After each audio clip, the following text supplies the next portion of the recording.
Egunon, dilindalan, hementxe deia. Hasiko gara esertzen mesedez, poliki, edo harin hobeto.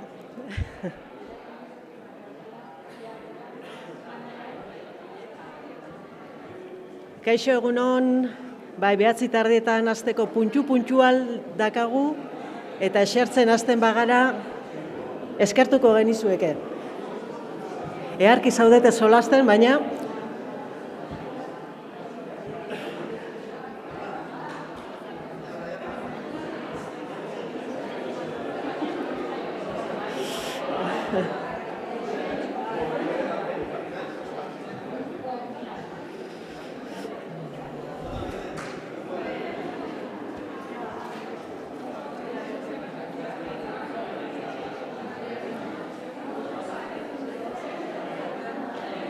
bai mesedez, guazen esertzen.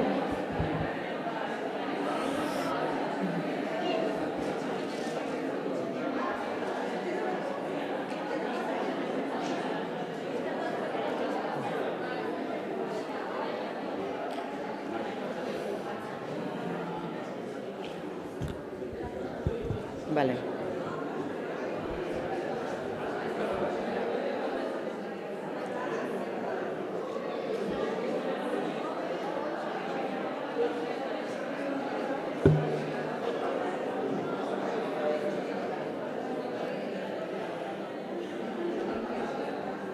Beno, 9:30 puntuak dira.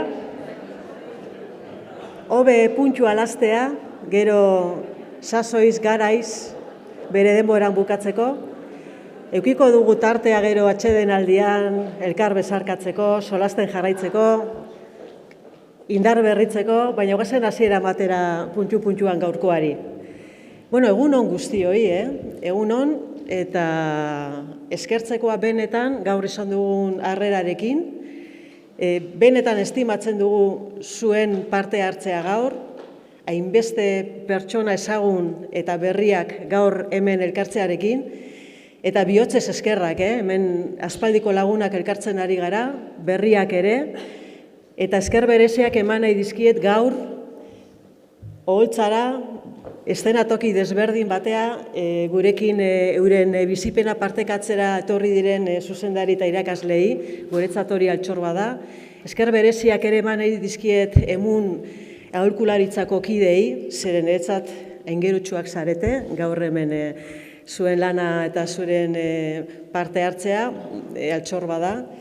Eta nola ez, Begoña Pedrosa sailburuari eta Josune Zabalari ekimen hau aurrera ataratzen laguntzearren.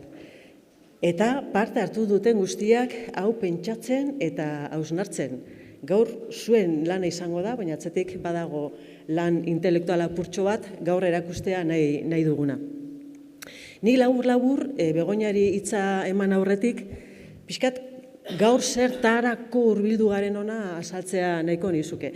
Badakazu ideia ez da, baina gogoraraztea foro hau Eusko Ikaskuntza eta Eusko Jaurlaritzako Hezkuntza Sailaren arteko garatzen ari den lankidetzan markoaren baitan kokatzen da. Aspaldian, ja badia urteak, elkarrekin lanean ari garela, gure Euskal Hezkuntza Sistemari begira dituen erronken inguruan denon arteko ibilbide partekatuak irudikatzeko eta zedarritzeko. Eta marko horretan, lehentasuneko gai bat izan da, irakaslearen lanbidearen garapenari buruzko gogoeta une bat irikitzea. Une honi, gai zehatz honekin lotuta, iazko jardunaldi batean eman genion irekiera, orduan irakaslea aldaketa eragile gisa planteatu genuen, oso marko orokor bat eskaini genuen, baina hor ikusten zen, ez da zenolako premia zegoen gai hontaz hitz egiteko.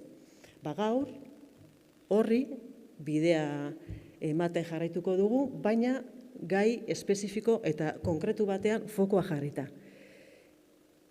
Fokoa jarriko dugu Euskal Hezkuntza Sistemaren oinarrizko helburuetako batean.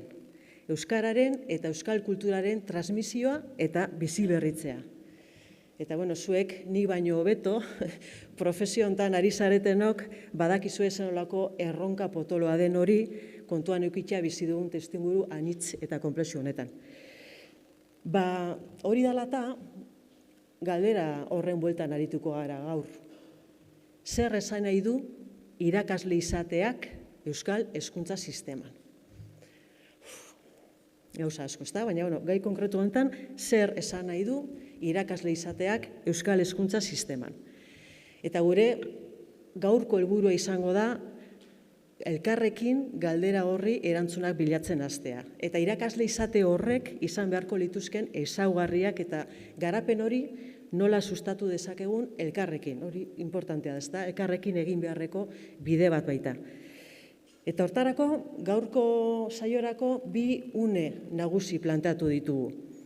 Bat, esango nukenik, inspirazio unea izango dela, ezta? Eta alde batetik, edukiko ditugu, irakasle formakuntzaren 3 fase nagusian, modu kritikoan, itzingo diguten bi ikerlari, gero ezagutuko dituzue, baina gero ezagutuko dituzue, eta formakuntzaz modu kritikoa saritzeaz gain, euskararen eta hizkuntzaren biziberritzeari lotuko zaio hausnarketa hori. Nik uste dut betaurreko nahiko berritzaileak eskainiko ditugula gaur.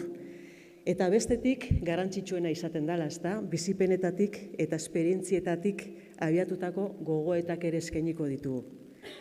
Eta bigarren unea guztion unea izango da.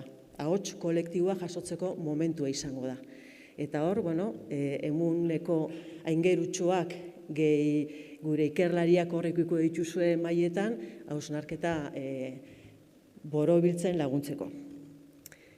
Eta beraz, nik ez dakate gauza gehiago esateko. Gogetarako, entzuteko eta elkarrekin eraikitzeko momentua dela. Berriz ere guztioi mila esker larun bat hontan, hemen bero, baina kanpoan fresko dagoen zapatu hontan honea gerturatzeagatik, eta ni besterik gabe, Begoña Pedrosa sailburuari emango diot hitza. Eskerrik asko.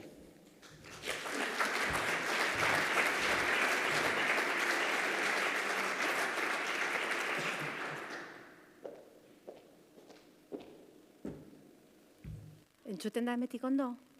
Bai, entzuten da? Pizkat inkomoda honegaz, ez dakit antijuek eta... Bai, hori da. Baina eskerrik asko, bea, mila esker. Harreratxoagatik eta testu ingurua jartzeagatik. Eta egunon, larun bat goiz honetan hurbildu zareten guzti-guztioi, ze alegintxoa bada, ez da? Jaudazkenean sartzen garen honetan gainera goxo-goxo etxean gauzela, eskertzen da benetan, esfortzue. Eta, urtengoan ere, Eusko Ikaskuntzarekin batera beste pausutzu bat eman nahi dugu, ez? Eta beak oso ondo kokatu dago, aurreko ikasturtean, abiatu ginela irakaslearen, nik esango nuke irakaslearen profesioaz hitz egitera, eta garapenaz eta identidadeaz aritu ginen ikuspegi global batetik, eta gaurkoan bana izan dugu kokatzea eta beste esparru zehatzago batera ekartzea hausnarketa, ezta? Ondo esan duen moduan beak, gaurkoan ikuspegi teorikoak ere tokia hartuko dau, aurrekoan bezalaxe, baina gure erkidegoko ikerlariekin egingo dugu oraingoan, eta eskerrak berai bebai hemen egotearren. Eta gero, importanteena, eta da lekukoak eta eguneroko jardunak, eta benetako ezagutza eta ardura daukaten lagunei entzungo diegu. Kasu honetan gure zuzendariei eta gure irakasleei, hor dauzelako errealidade hori kudeatzen eta hortik eragiten egunero, ezta? Eta, niri gustatuko litzaidake, labur bada ere, gaurkoan beak aipatu dauen galdera honi dagokionez, zer esan nahi du irakasle izateak Euskal Hezkuntza Sisteman irakurketa laburtxo bat egitea, ezta? Galdera nire ustez oso iradokitzailea da, galdera nik esango nuke esanguratsua dela eta zentzu handia daukala momentu honetan. Galdera honek zentzu handia dauka eraldaketa momentu batean gauden heinetik, ez? Eraldaketa momentu batean gizartean, baina eraldaketa momentu batean gure sisteman, gure hezkuntza sisteman, ez? Eta gero eta konplexuago, egoera eta konplexuagoak bizitzen ari garen momentu honetan, nik usteot berriz ere irakaslearen figuraz hitz egiteak edo irakaslearen figuran arreta jartzeak badaukala zentzua eta zilegia dela, ezta? Zeratik, nik esango nuke lehenik eta behin ikaslearengan iristen den motorrik eta garrantzitsuena dalako. Irakaslea, irakasle taldea, klaustroa, baina hor mugitu behar gara, ezta? Irakaslea bere jakintza, bere sinismena, hori ere oso importantea da, eta ziur nago gaurkoan hortaz mintzatuko zaretela, irakaslearen tresna, begira da, lan egiteko modua, berdinkidei heltzeko zaintza eta alegina, hitz asko etortzen zaizkit burura, ezta? Eta nik usteot, zilegia da, beak esan duen moduan, euskara eta euskal kulturaren transmisioan ardazten den euskal hezkuntza sistema benetan eraiki nahi badugu, motorrik importanteena esan duen moduan irakaslea izango delako, zalantza barik. Eta ikerketa guztiek hori adierazten digutelako, ezta? Eta, zilegitasun horretan, nik uste galdera asko dauzkagula mahai gainean jartzeko, eta, zeintzu dira irakasle baten sinismenak, ez, gai honen inguruan. Eta gian, pentsatu dezakegu galdera hori gaindituta daukagula, baina nik uste galdera hori inoiz baino presenteagoa izan behar dugula. Zeintzu diren sinismenak, zeintzu diren ezagutzak lehenengo eta behin. Zenbat dakigun hontaz, ezta? Zeintzu diren sinismenak. Ze balio eta jardun, gaientzen diren egunerokotasunean gure ikastetxeetan, ez? Hori da beste galdera bat, planteatu beharko genukena, ezta? Eta hori guztia kontuan hartuta eta abia puntu horretatik zertan eragin beharko genukeen, hori da galdera. Non jarri behar dugu fokua hemendik aurrera, zertan trebatu, zertan eragin eta ze proiektu mota berritzaile eta berritu behar ditugun transizio honetan, ezta? Irakaslearen edo irakasleen profesioaz ari gara. Enpresa bati buruz ari gai bagara, nik uste dugu enpresa baino gehiago garela, ezta? Baina enpresa bati buruz edo analogia bat egiten badugu, hitz egingo genuke enpresa horren know-howaz, oso modan dauen terminoa da know-howaz, hortaz ari gara. Gure ikastetxeetan eta gure sarean, benetan ikastetxe batek bere jardun horretatik arrakastatsua izan nahi badu, zein dan aktibatu behar duen know-how guztia, ezta? Eta kokatuta oso gai, guretzat oso gai, zentral batean, eta da euskara eta euskal kultura. Eta nik usteot, eta hau oso importantia da, diskurtsoetatik ekintzetara joan behar garela. Diskurtso asko dauzkagu.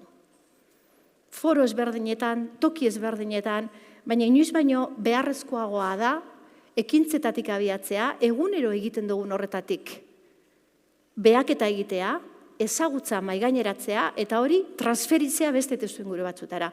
Nik usteot hor dauela gakoa. Eta gainera, aitortzea, egunero gure ikastetxeetan zuzendariek, irakasleek eta beste figura batzuek egiten duten lana. Eta aitortza horri buruz ari garenean, nik usteot badauzkagula azkenengo urteetan egindako saiakera batzuen emaitzak, xumeak badira baina emaitzak, ez da? Proiektu esanguratsuak honekin lotura zuzena daukatenak. Aipatuko nuke berbalapiko, aipatu behar dut berbalapiko. Eta diskurtsoaren erdigunera ekarri beharko genuke olako proiektu bat. Eusle bera, lehen egonaz gure irakasleekin berbetan, Euslek egin digun ekarpena. Pandemian geundenean, 3 ikastetxe geneuzkan proiektu honetan, eta momentu honetan, salto ikaragarria eman dugu. Baina beti esaten dudan moduan, Eusle gelatik, Eusle ikastetxeko Euslera egin behar dugu salto.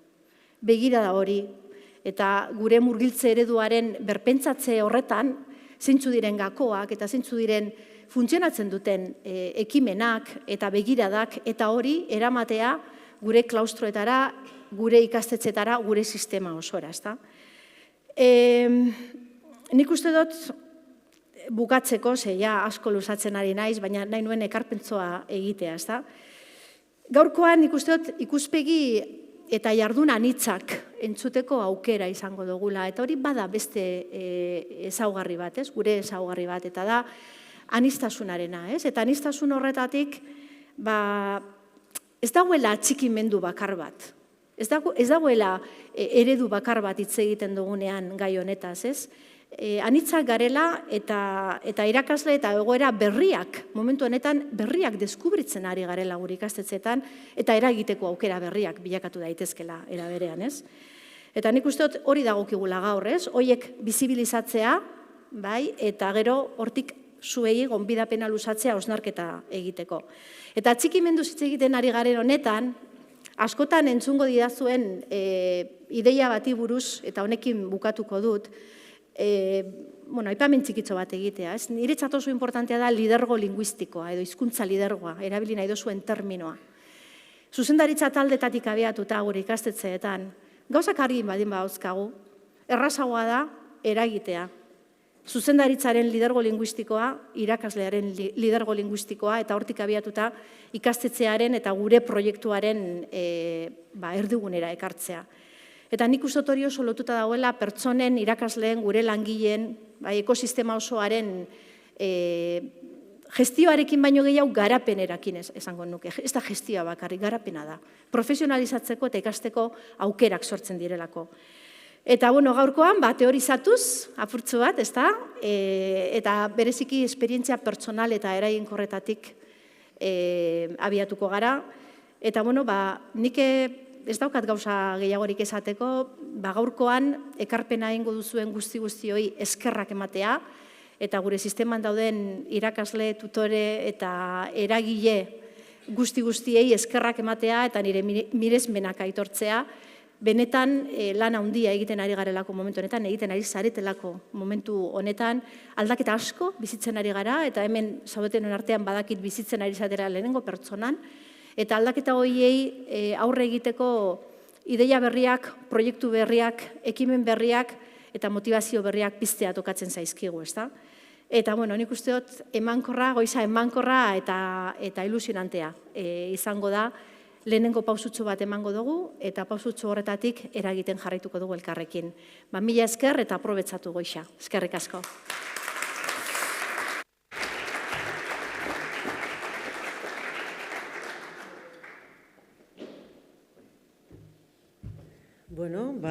Heldu da momentu inspiratzaile hortara heltzeko, eta, nahi bauzua zila igotzen, Maialen Oiartzun eta Letizia Gartzia, eurek jarriko digute markoa, baina, zeintzu diren, zer egingo dugun, hemen dakagu beste altxor bat, Ainhoa Azpirotz, ikasiko eragiletza arduraduna, bihotzez eskertzea nahi dut Ainhoa, gurekin izatearren, eta ikasi bera ere, ez da?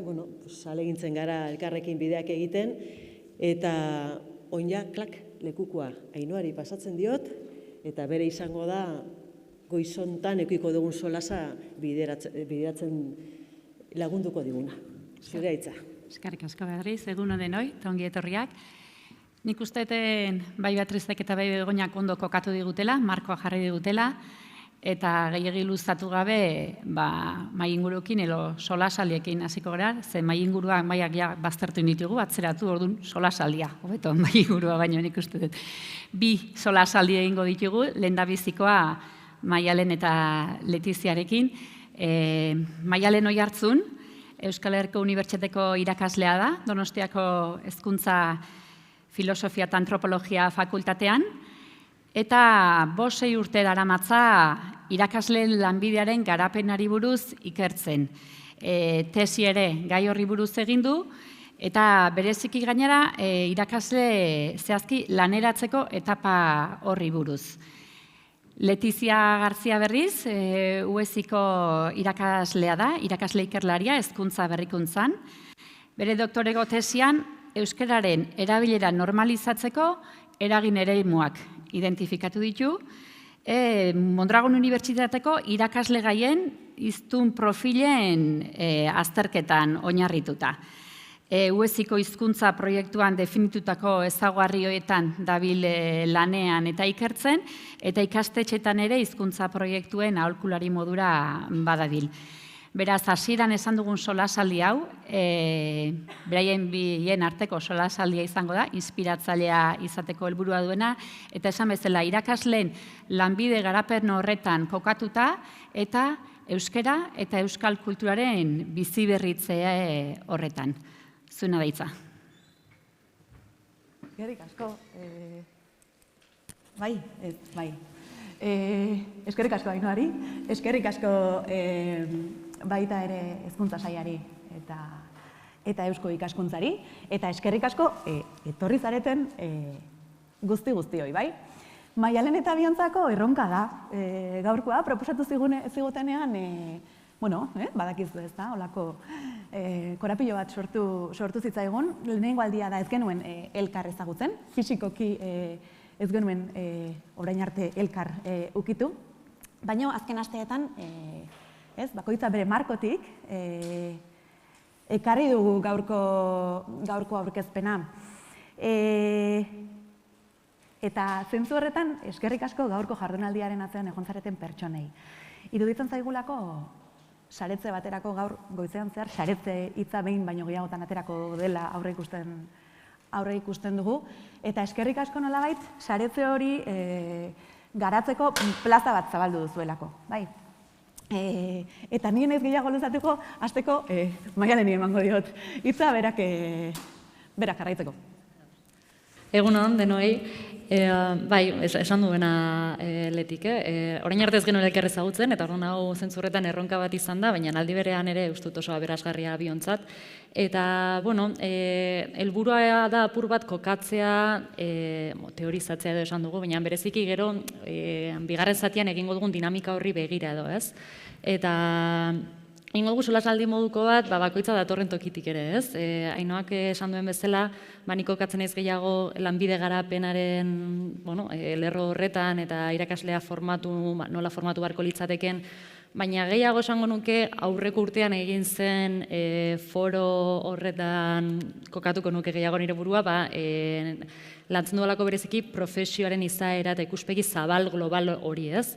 Eta letik kokatzen da gehiago gaurko gai garrantzitsu horretan, ez? Orduan, asmoa da nik zertzela batzuk ematea lanbide garapen horretan ezagutzen ditugun 3 etapena, ezaugarriak zeintzuk izan daitezkeen, edo hausnarketa txiki bat, eta ondoren hori Letiziak osatzea gaur hemen daukagun gaiarekin, ez? Orduan, aprobetxatzen dut ere esateko hor, mahai gainean badituzuela ja paper batzuk, eta ikusiko duzu hor, badaudela 3 zutabe edo, ez? Eta, lanbide garapena zorain hitz egiten dudanean, 3 etapataz hitz egingo dut, eta hor badituzue. Eta, hasiko nahi zuzenan ja lehenengoa hasierako prestakuntza izango litzateke, eta hau bada, unibertsitatean kokatzen den formakuntza formal hori, ez?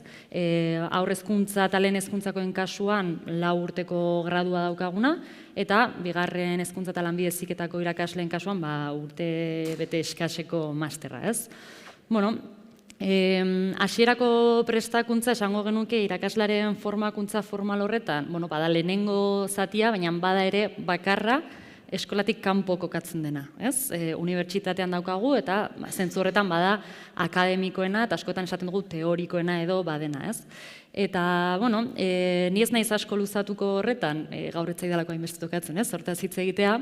Orduan, nik hemen azpimarratuko nuken eta lotuko dute Begoñak ere esan duenarekin, eta da, hasierako prestakuntzan ardura oso garrantzitsua daukagula ere irakasleen identitatearen garapenarekin. Ez irakasleen sinesmenekin, ez. Askotan joera izaten da pentsatzea irakaslearen prestakuntza edo irakasle izate eraikuntza hori unibertsitatean hasten dela, baina askoz lehenago hasten da. Denok izan dugu esperientzia eskolarekin, ikastetxekin, gatoz ibilbide nahiko luze batetik. Segurona denok, ezakit denok, baina askok familiana badugu irakasleren bat, lagunen bat, eta ziur pasa ditugula elkarrizketa bat baino gehiago irakaslei buruz hitz egiten, komunikabideetan ere hitz egiten da irakaslei buruz. Orduan, irakasle gaia unibertsitatera iristen denean, badator motxila batekin, esango dugu. Eta motxila horretan baditu sinismenak, baditu irakaskuntzari buruzko kontzepzio batzuk, ulerkera batzuk, badauka iruditeri bat. Eta nik azpimarratuko nukena da unibertsitateko irakasleon ardura bat badela motxila horiek irekitzea eta ikaslei laguntzea aztertzen zer dagoen hor, zergatik dagoen hori, horiek zuzenak bagote diren, ala ez, behar bada badira ideia batzuk beste garai batekoak esango dugu, edo ez dakit, beste testu inguru batean edo, sortu direnak, eta horiek diren gaur egungo errealitateari egokitzen direnak, aldatu beharko genituzkeen, edo ez. Nik hori azpimarratuko nuke hola hasierako prestakuntzatik, motxila hori badela gure ardura, ez? Motxila hori ireki eta begiratzea zer dagoen. Askotan joera daukagulako oso ezagutzara, tresnetara eta oso akademikora begiratzeko, baina ez dugu ahaztu behar, ikasleak edo irakasle gaiak kasu honetan badakarrela berekin ere ondoren ikasiko duenan eta izango den horretan eragin handia izango dituen sinesmen horiek. Eta orain zuri utziko dizut. Ez, ari nintzen pentsatzen motxilaren metafora hortan, ez da? Uste okerra litzateke pentsatzea motxila barruan sartuta daukagun hori ikasle guztiek berdina daukatela, ez da? Eta motxilei espazioa eman behar diegu. Motxilek ez daukate alderdi teknikoa soilik, ez da? Motxiletan egongo da hizkuntza gaitasunari dagokion alderdia, baina egongo dira bizipen linguistiko askotarikoak. Bizipen linguistiko askotarikoak nolabait gure hiztun profil hori eraikitzen dutenak, ezta? Eta ikusten ari gara, eskolara datorren ikaslearen profila orokorrean gero eta askotarikoagoa da. Eta hizkuntzari dagokionez ere gero eta askotarikoagoa da, ezta? Ikasle horiek dira, gero unibertsitatera etortzen direnak. Guk, eskolak baino pixkat beranduxeago ikusten dugu askotarikoago tasun hori, ezta? Baina iristen gera gu ere ikustera. Eta zentzu horretan, iruditzen zait importantea dela, mahaigaineratzea irakasleen prestakuntzaz ari baldin bagera, hasierako prestakuntza hortaz ari baldin bagera, bi botetan nolabait pentsatu behar dugula, ezta? Batetik datoz gaztetxoak, hiztun profil eta motxila ezberdinak dituzten gaztetxoak datozkigu, eta hoien aurreko etapetan landu den eta garatu den, osatzen joan den euskaltasun hori indartzen jarraitu behar dugu, ezta? Nolabait, hiztun gazte hoien profila elikatzen jarraitu behar dugu. Herritar, gazte, euskaldun izan daitezen. Baina era berean, irakasle izango baldin badira, badaukagu beste erronka bat, eta da, irakasle lanbiderako prestatu behar ditugula. Euskal hizkuntza sisteman, irakasle lanetan aritzeko profil horietan eragin behar dugula. Eta nolabait, horren esanahiaz, kontzientzia hartu dezaten sustatu behar dugula. Bai, ez zara bakarrik, kasu hontan, ez zara bakarrik herritar euskaldun bat. Baizik eta hurrengo belaunaldien euskalduntzean eragingo duen eta funtzio estrategikoa beteko duen profesionala zara, ezta? Beraz, uste dut, badagokigula nolabait bi bote horietan pentsatzea. Eta egia da, momentu honetan badirala urte gutxi batzuk EAEko unibertsitateetan badagoela, gai honen inguruko kezka, ezta? Deustuko unibertsitatean ikusten dugu, hizkuntzen mudantzen inguruan, hizkuntzen aktibazioan, hiztunen markatu aktibazioan egin diren lanak. EHUn ere ikusten ditugu, eremu informalerako eta ahozkotasunaren lanketarako egin diren lanak. MUn ere hiztun profilen inguruan egin diren lanak, beraz, kezka hori badago, ez? Baina kezka hori nola egin aurre, kezka horri, bai? Kezka bai, baina zer beharko genuke. Eta niretzako hortxe, lehenengo argi eduki behar duguna. Ikerketek erakusten dute, euskarak eskola eremua gainditzeko ezintasuna sentitzen duela, bai? Eskola eremua gainditzeko ezintasuna. Erabilera soziala, badaukagun nola baitor, ezin, esperotako neurrian behintzat aurrera egitea. Eta niri hor gustatzen zait, atzera begiratzea. Ezin dugulako bukatu, Euskal Hezkuntza Sistemak egin duen bidea ikaragarria izan dela. Bai? 80. hamarkadara goazen atzera. 80. hamarkadan dena zegoen eskolara eramateko, egiteko zegoen, bai? Eta hor egin da lan ikaragarria, materialgintzan, irakasleen euskalduntzean. Bai, egin da lan izugarria. Momentu horretan euskerak zer behar zuen? Euskerak behar zuen eskola. Eta hori dana sortzeko zegoen, eta sortzen joan gara. Ze gertatzen zaigu orain, kontrakoa, hor badago, baina zer behar dugu? Kaleak behar ditu euskarak. Ezta? Eta kaleak behar baditu, horrek zer eskatzen du? Beti esaten dugun eta esaten, diskursiboki oso erraxa dan, sailburuak esan du, diskurtsoetatik ekintzetara pasa behar dugu. Kaleak behar ditugu, horrek zer eskatzen du? Testuinguru erreal eta esanguratsuak sortzea, egitea eskatzen du. Benetako testuinguru errealak, ez? Gela barruko paretetan egingo ditugun esku hartzeak. Hoiek bai, baina hoiez gain, bestelako testuinguruak ere sortu behar ditugu. Era berean, aipatutako motxila horretan sartu behar dugun horretatik, ez da? Ikuspegi teknikoa bai, gaitasun diskursibo linguistikoa bai, baina badaude beste gaitasun batzuk. Hizkuntza gutxitu baten hiztunak behar dituenak. Eta hori lotzen dugu repertorio soziolinguistikoarekin, lanketa soziolinguistikoa egin behar da, bai, eta egin behar da hasierako prestakuntzan, baina egin behar da baita ere. Gero ikusiko dugu, ez, etengabeko prestakuntza horretan, eta eskolan, eta bai, eta egin behar dugu repertorio kulturalaren lanketa. Nondik goxatu, nondik erakarri, nondik izan daitezke elementu gako. Baina ez hori bakarrik, horiek bai, alderdi soziolinguistikoa, alderdi diskurtsibo linguistikoa, alderdi kulturala landu bai, baina irakasleak hori baino gehiago behar du. Eta behar du irizpide metodologiko didaktikoak. Bai, horiek nola eraman. Bere profila eraiki bai, baina bere profilaz gain, besteen profilak eraikitzeko behar ditu metodologikoki irizpideak, didaktikoki irizpideak, nola eraman hori gelara, nola goxatu urrengo, nola provokatu urrengo belaunaldiak. Hortarako zer da ezinbestekoa? Hizkuntzen ikaskuntzan eta bigarren edo hirugarren edo laugarren hizkuntzen ikaskuntzan eragiten duten aldagaiak identifikatzea, ezta? Aldagaien jakitun izan behar du. Nola eragin ikasle horien alderdi kognitiboan, alderdi kognitiboaz gain alderdi emozionalean, ez? Eta nola provokatu gero, konnatiboa dan hori, ez? Nola provokatu diskurtsotik ekintzara datorren hori. Hizkuntza ansiedadea identifikatzen dugu gure geletan? Ez, azken urteotan, ikerketen alorrean asko hitz egiten dugu, ez? Hizkuntza antsiedadearen inguruan. Nolako testuinguruak provokatzen ditugu, edo, ez? Edo, babesguneen inguruan ere asko hitz egiten da gaur egun. Zer nolako babesteko momentuak, babesguneak dituen ezaugarriak eramaten ditugu gela barrura. Hiztun berrientzat identifikatu dugu gakoa dela, ez?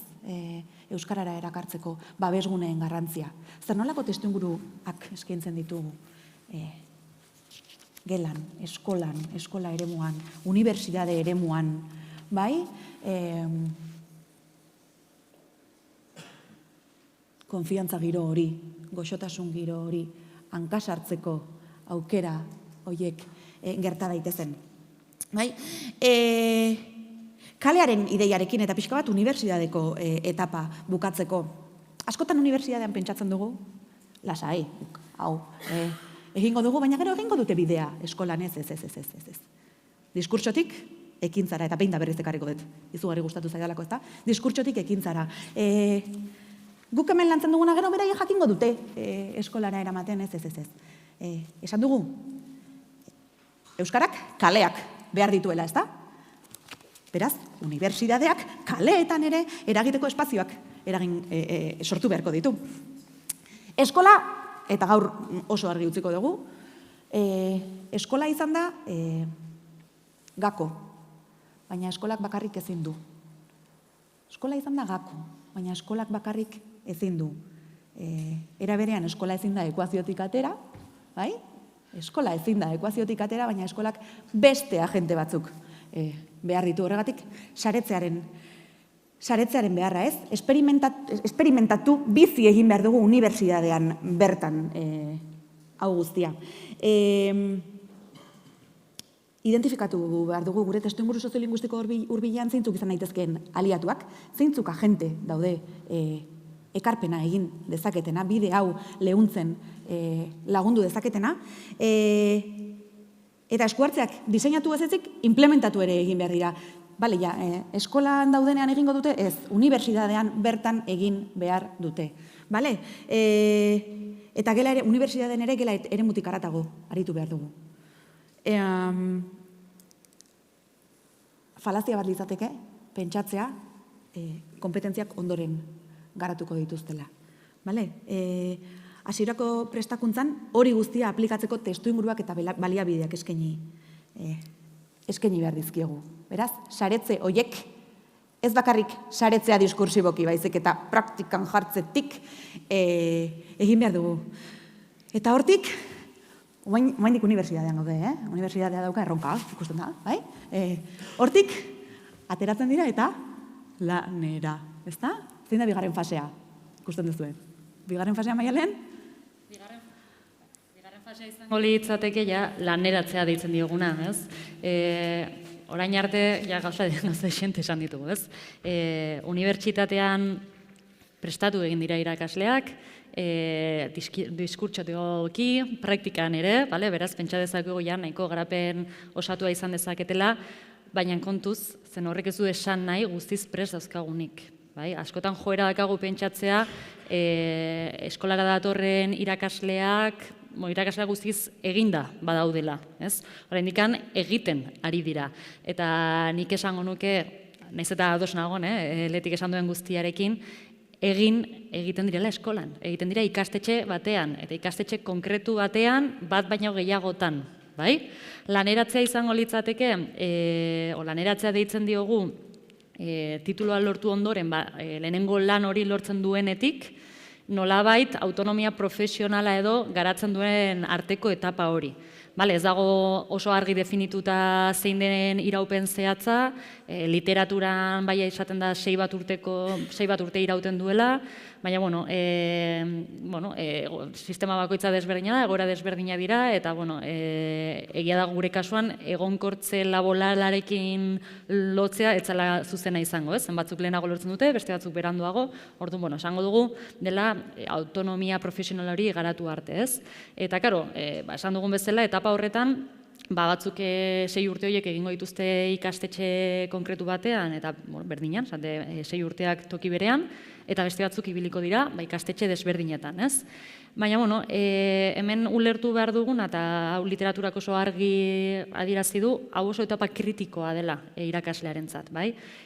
Orain arte, naiz eta bali den, lehetik esan duen bezala, diskurtsibo batean, eta gero praktikara ere eraman duen, ikaslea izan da. Eta orain da lehenengo momentua ja irakaslea badena, eta honek esan nahi du ardurak dituela. Gainerako irakasle guztiek dituzten ardura berdinak dituela. Eta lehenengo deliz, badagola hor, ikasle talde baten aurrean, 20 bat ikasleren aurrean, lankideekin, ordura arte euki ez duena, zuzendari batekin, familiekin, orduan bada lehenengo harreman hori eta oso kritikoa izaten dena, eta nik berriro lotuko dut lehen bota dituan ideiekin, eraikitzen ari den irudi iteri horrekin, irakasle izate horrekin. Eta orduan, egia da, gurean, oraindik ez daukagula sistematizatuta etapa formatibo bezala, baina horrek ez du esan nahi hau gertatzen ez denik. Ikaslea eraikitzen da. Eta eraikitzen ari da, naiz eta, ez daukagun, pixka termino akademikoago batera, indukzio edo deitzen diogun etapa hori, ez? Egiten ari da, eta egiten ari da, lehen esan duan bezala, ikastetxe konkretu batean, eta zehazki ikastetxe horren kulturatik. Ikastetxe horretan, ikusten dituen harremanetatik, egiteko moduetatik, entzuten duenetik, mintegi batera doa, bilera batera doa, nola egiten diren prestakuntza horiek, zertaz hitz egiten da, zenbateko garrantzia ematen zaio hor hizkuntzari, ez? Ezakita hitz egiten da horretaz, ez da hitz egiten horretaz, ez? Hortikan izango litzateke, bale? Orduan nik hemen azpimarratuko nukena horixe da. Irakaslea lanera etortzen denean, lehenengo aldiz, eraikitzen ari dela, eta kontziente izan ala ez, eragiten ari garela horretan, bai? Eta, hau ja. Eta euskaratik behar du. Ez? Eraikitzen ari gera oraindik, bai? Eta euskaratik zer behar du? Euskaratik behar du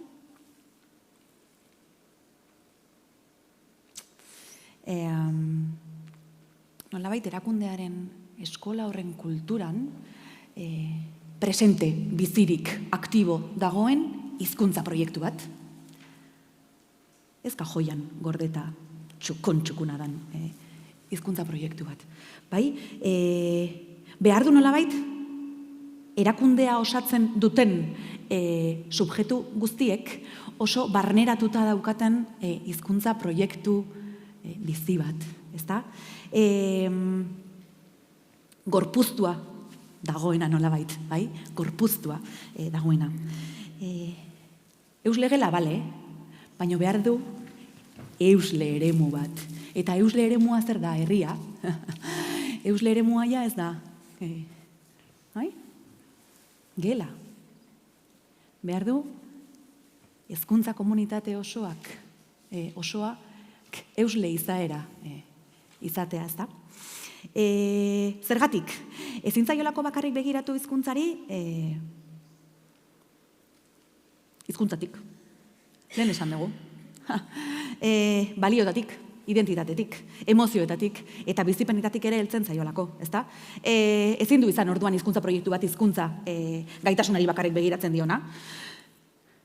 Zergatik, badakigu pertsonan eragiten duen guztiak, ez? Nolabait, bai? Pertsonan eragiten duen guztiak hizkuntzan ere eragiten du, bai? Pertsona batek dituen balioak, sinismenak, diskurtsoak, praktikak, horrek guztiak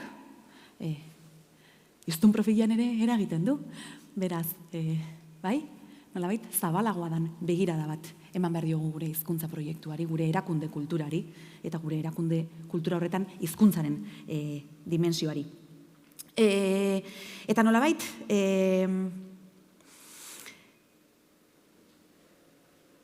ulertu behar da, hasierako eta Maialenek aipatu du ez, hain garrantzitsua dan tarte horretan, ulertu behar du, irakasle berriak ulertu behar du, bera ez dala sartzen soilik lanpostu batean, ezta? Hizkuntza eta kultura baten transmisio sare batean sartzen dala. Hori badalako hizkuntza sistemak duen funtzioa, bai?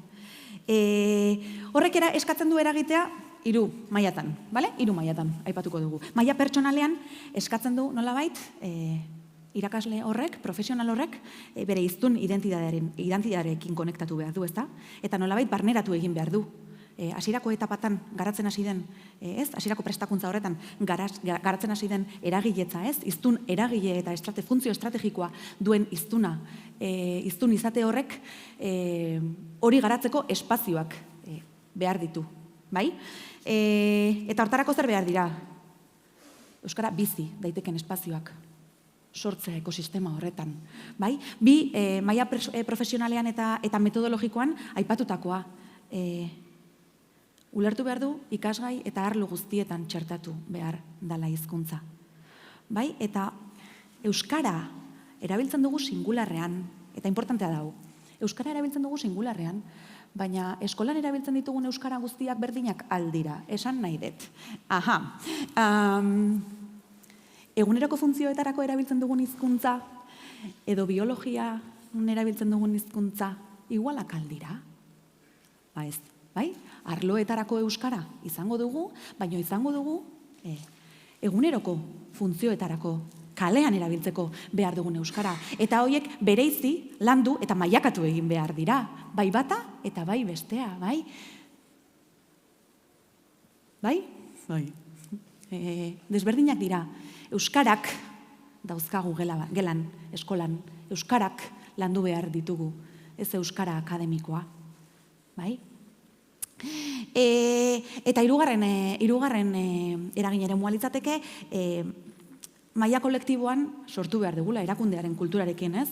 Esaten genuen aktibo bat, hizkuntza proiektu aktibo bat, bale? Aldeko jarrera, ez? Irakasle guztiek aldeko eta agente guztiek aldeko jarrera ez ezik portaera aktiboa daukaguna.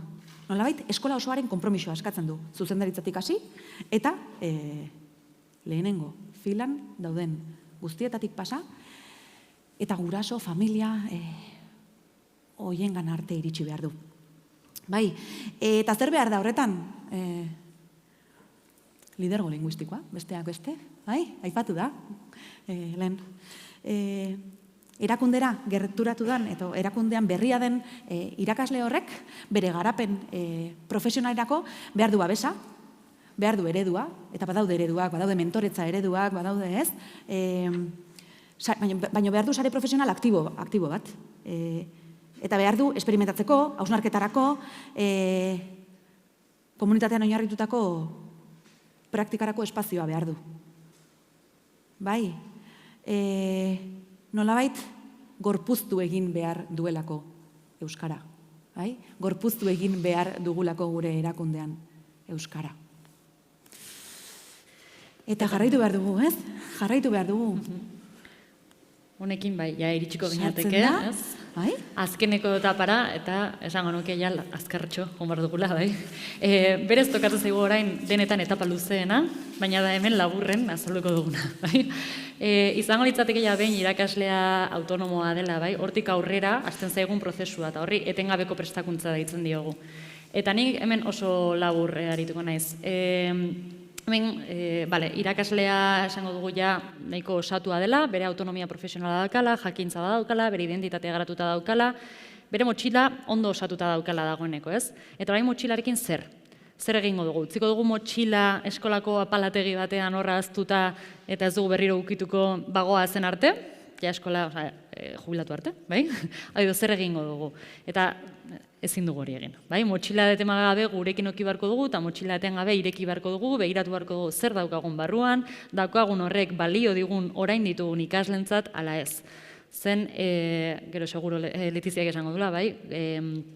Gure ikasleak, normalean adin berekoak izango diranak urtero, ezta, aldatzen ari dira, bai? Eta ez dira berdinak izango orain eta 5 urte barru. Eta 5 jarri dut pixkaturrut, baina ziurrenik datorren urtean ere, ez, bai? Oso azkar datozelako aldaketak eta gure bete beharretako bat bada eguneratuta egotea. Eta eukitzea tresna horiek gure ikasleak ulertu ahal izateko eta haiekin harremandu ahal izateko, ezta? Eta ja zuritziko dizu, zen bestela jango ditugu. Bai, bestela jango ditugu minutuak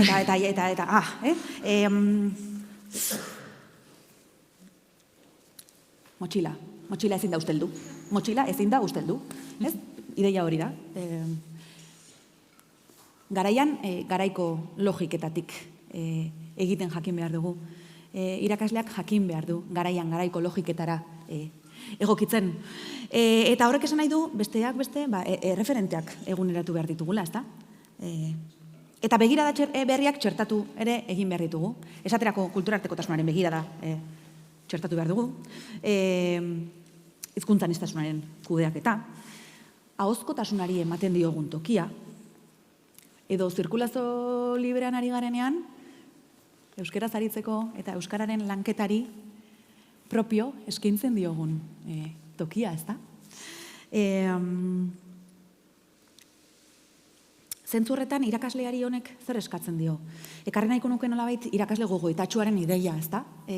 Irakasleak bere praktikaren azterketa egin behar du, etengabe egon behar duelako bere praktika egokitzen, aztertzen, egokitzen, berrasmatzen, garaian garaiko logiketara esandakoa, egokitzen.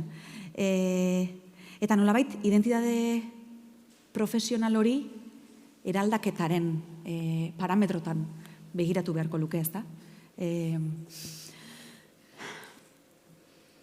Eta ez gabiltza euskara irakasleen inguruan hitz egiten, bai, aipatu dugu, eskola komunitatean denen parte hartzea, denen konpromisoa behar dugula. Etengabeko prestakuntzan baita ere, ez da? Nolabait, disiplina guztietatik egin behar dizkiogu galderak gure buruari. Eta gustatuko litzaidake nolabait, galdera batzuk botatzea, ez? Disiplina guztietatik jakin behar dugu nola eragiten dugun hurrengo belaunaldien euskalduntzean, edo zein da gure ekarpena, bai? Zein da gure ekarpena euskarraren eta euskal kulturaren transmisioari? Diseinatu dudan ikasegoera honetan, bai? Euskararen eta euskal kulturaren transmisiotik edo transmisioari zer ari naiz eskaintzen. Argi izan behar dugu, gure ikasleen euskalduntasuna ez dela euskara irakaslearen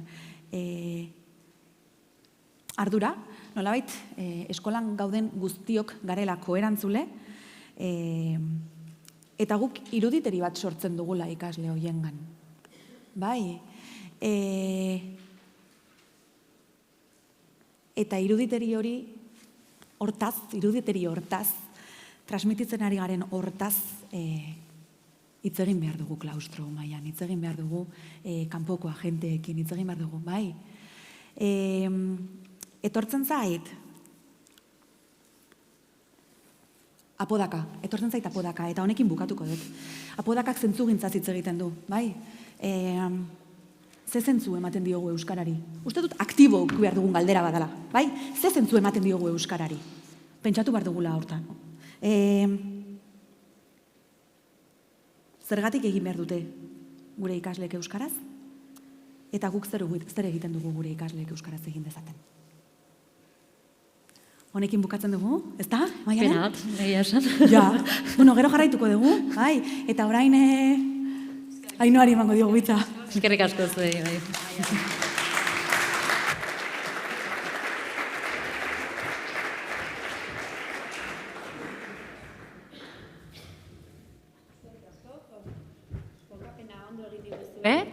Eta orain esan duzuen hori guztia, nola eramaten den aurrera eskoletan, espazio horietan, lokatzetan sartuko gara, hurrengo solasaldiko gonbidatuekin. Torri lasai denok.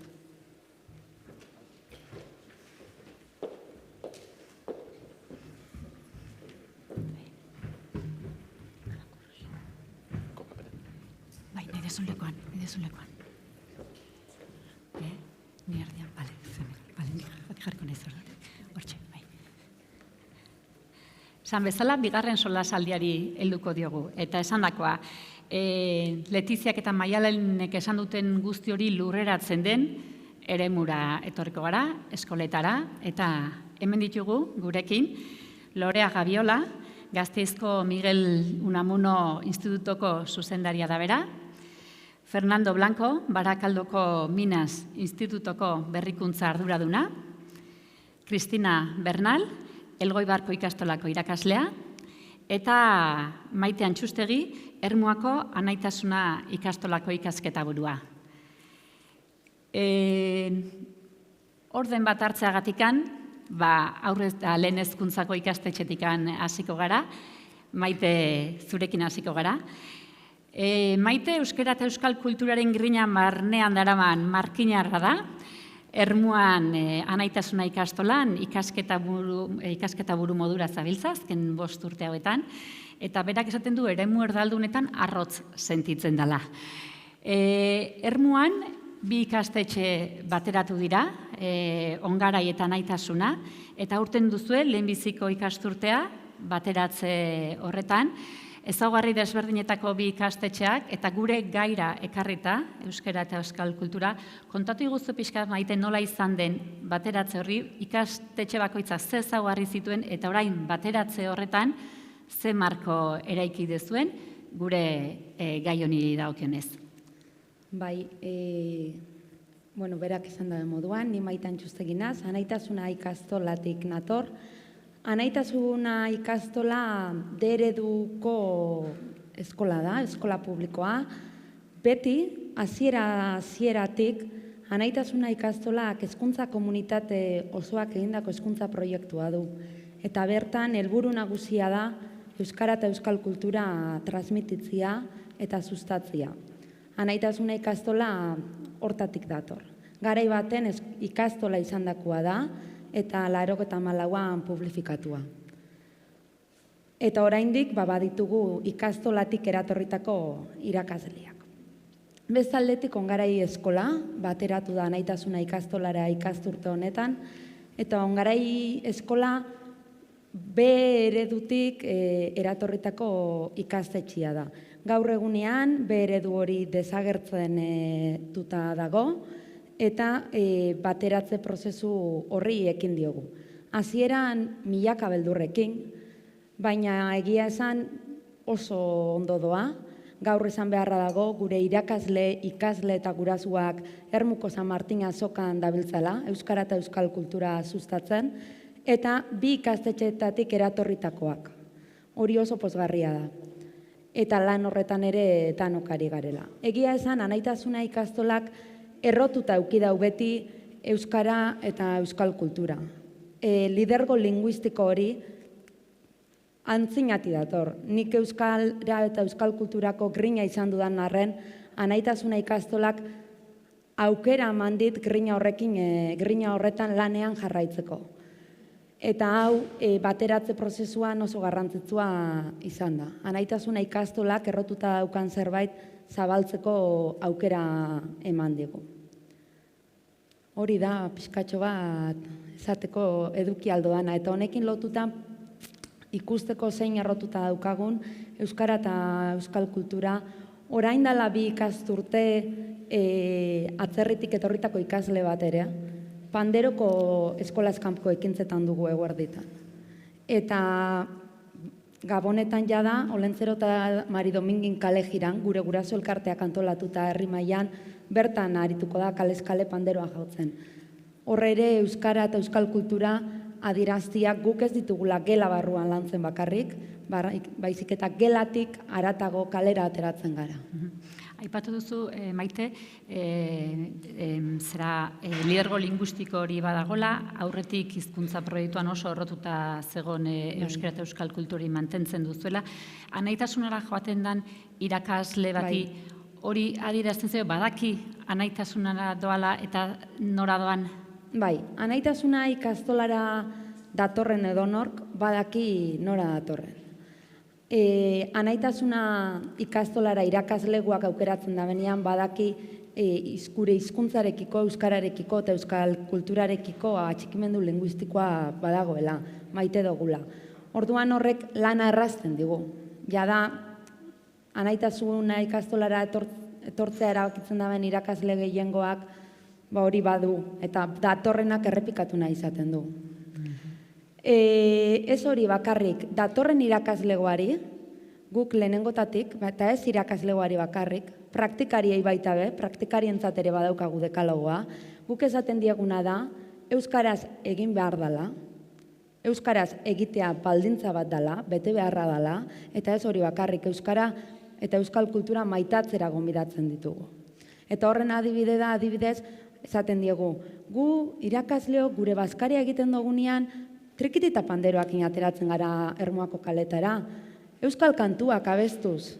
Hau da, hori da gure oinarria. Guk euskara eta euskal kultura maite ditugu. Eta irakaslegoari baita ere gure kultura eta gure hizkuntza bultzatzeko egiten ditugun ekimen danak aurkezten dizkiegu. Ekimen horietako hainbat, arratzalde eta asteburuetan dira. Eta herri mailan parte hartzen dugula adierazten diegu herriko, elkarte, udal eta barrekin euskaltegi, euskal birusa elkarlanean. Eta beraiek parte hartzen dute. Badakite outfit bat dela. Gure zuzendaritza liderguan, lidergo linguistikoa zaratago, esaten diegu hau ni gaur ematen dotzuk zu bihar ematen doztezu. Eta alderantziz. Guk guzti hortan parte hartzera bultzatzen ditugu eta esaten diegu, baina gure bulegoko atiak zabali daude eta etorri behar duzuenean behar duzuena eskatzera. Horrela jokatzen dugu eta egia esan oso eragin positiboa dauka. Bai, era honetan eskerrik asko gaur Ermuko kaleetan anaitasuna ikastolako hezkuntza komunitate guztiari eurak lanean ari direlakoan. Eskerrik asko, Maite. Ermuatik Gasteizera egingo dugu salto, Lorea. Esan dudan bezala, Miguel Unamuno Institutoko zuzendaria da, eta institutuan ere bilakaera bat izan duzu, gai honi dagokinez azken urtetan, berak 18 urte daramatza institutuan, eta azken 5 urtetan da zuzendari. Azaldu guzu pixkat, gai honekiko bilakaera hori nolakoa izan den, eta horren barruan, irakasleak ere, ia bilakaerarek izan duten, edo nola bizitu duten hori, zer aldaketa izan den. Unamunoko zuzendaria naiz, Unamuno hementxe bertan dago. Osea, Europa jauregitik atzera baldin bazoazte, 3 kale atzerago hortxe dago, gertu. Bueno, ni hona iritsi nintzen duela 18 urte, eta egia esan orduko panorama eta oraingoa erabat ezberdina da. Ni iritsi nintzenean oraindik A eredua zegoen, geneukan A, B eta D. A eredua egia esan talde bat edo bi bakarrik maila bakoitzeko, baina bazegoen. Eta garai hartan ikastetxean zeuden irakasle asko eta asko, ziren bere garaian euskaltegietatik pasatutakoak eta euskaldundutako irakasleak. Eta hoiek aurrera atera zuten D eredua garai hartan. Ordunik aitorpen bat egin nahi diet irakasle haiei, ze haiei esker gaur egun edozein lekutara goazenean, edozein dendatara, zinemara, edozein lekutara, gaztetxo bat baldin badago eta euskeraz hitz egiten badiogu, gai da erantzuteko eta gai da euskeraz atenditzeko. Eta horren atzetik lan hori dago. Orain 18 urte pasata zer daukagu ikastetxean? Bueno, panorama erabat ezberdina da. Ja, pantaila hori pasatu dugu eta beste pantaila berri baten gaude. Zer daukagu? Ebaluazio diagnostikoaren datuen arabera, gure ikasleen 111 atzerritarra da. Duela 3 urte, ikerketa bat egin gendun ikastetxe mailan, 2. batxilergoko frantseseko ikasleek egin zuten ikerketa hori, eta jakin nahi zuten ia gure ikastetxean zenbat hizkuntza hitz egiten ziren. Bagenekien, kanpoko ikasle asko genituela, baina ez zenbat. Badakizu zein izan zen ikerketa horren emaitza? Gure ikasleen familietan hitz egiten dira 54 hizkuntza. 54. Horre suposatzen du, 54 kultura desberdin. Mundua ulertzeko 54 modu desberdin. 54 sinismen. Auskalo zenbat erlijio. Hori dana daukagu. Orduan, claro, nire galdera da, eta zer baitzen gaitu hemen eskolan, ez da? 54 mundu desberdin hauetan, ez da? Zer batzen gaitu? Nik argi daukat, batzen gaituena euskera izan behar dela. Eta gainera, argi daukat, hemengo familien umeak eta atzerritik etorritako ume horiek batera hasi behar direla. Hori ezinbestekoa dela, etorkizunean gizarte kohesionatu bat izatea nahi baldin badugu. Orduan, gure ikastetxea zer eskainitzen du? Egia esan, lehen hezkuntzan lan asko egiten da.